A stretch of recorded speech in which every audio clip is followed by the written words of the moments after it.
সব জল্পনা কল্পনার অবসান ঘটিয়ে বিয়ে নিয়ে মুখ খুলছেন চিত্রনায়িকা অপু বিশ্বাস। আজ সোমবার তিনি একটি বেসরকারি টেলিভিশনে সাকিবের সঙ্গে বিয়ে প্রসঙ্গে মুখ খুলেছেন। এ সময় তার কোলে ছিল সাকিবের ঔরসজাত সন্তান আব্রাহাম খান জয়। খবর প্রকাশ হলে দেশজুড়ে বিষয়টি নিয়ে হইচই পড়ে যায়। সাকিবও বিয়ের বিষয়টি স্বীকার করেছেন, তবে অপুর উপর ক্ষোভ প্রকাশ করে বলেন, সন্তানের দায়িত্ব নিলেও অপুর দায়িত্ব তিনি নেবেন না। এ প্রসঙ্গে অপু বলেন, এসব হাস্যকর কথা। আমাকে সাকিব অনেক শাস্তি দিয়েছে, নতুন করে আর কি শাস্তির ভয় দেখাবে? সব সময় বলে দেবে কে কার দায়িত্ব নেয়। আমি আর ভয় পাই না, সময়ের হাতেই সব ছেড়ে দিয়েছি।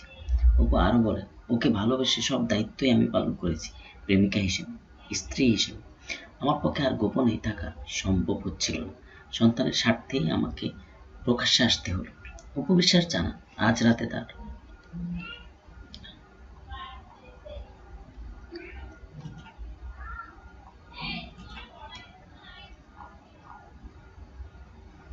অপু বিশ্বাস বলেন, ছেলে নাকি তার বাবার মতো হয়েছে এবং তার আচার আচরণ তার বাবার মতো।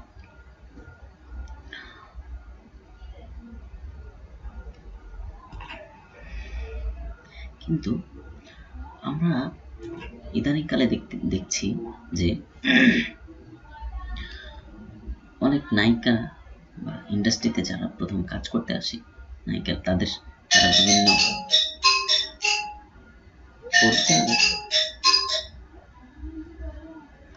পরিচালক এবং ডিরেক্টরদের সাথে শারীরিক সম্পর্ক গড়ে তোলে।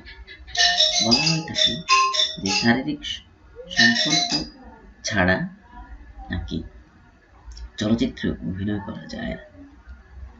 সুতরাং মেয়েরা তাদের শ্লীলতাহানি করে বা পরিচালক অথবা চিত্রনায়কদের সাথে শারীরিক সম্পর্ক গড়ে তোলে এবং একসময় সেখানে বিয়ের লোক দেখিয়ে থাকে, বিয়ে করা হয়, বাচ্চা, কিন্তু এগুলো মেনে নেয়। এটা একটা নিত্য নৈমিত্তিক ব্যাপার, কিন্তু এগুলো কতদিন চলবে?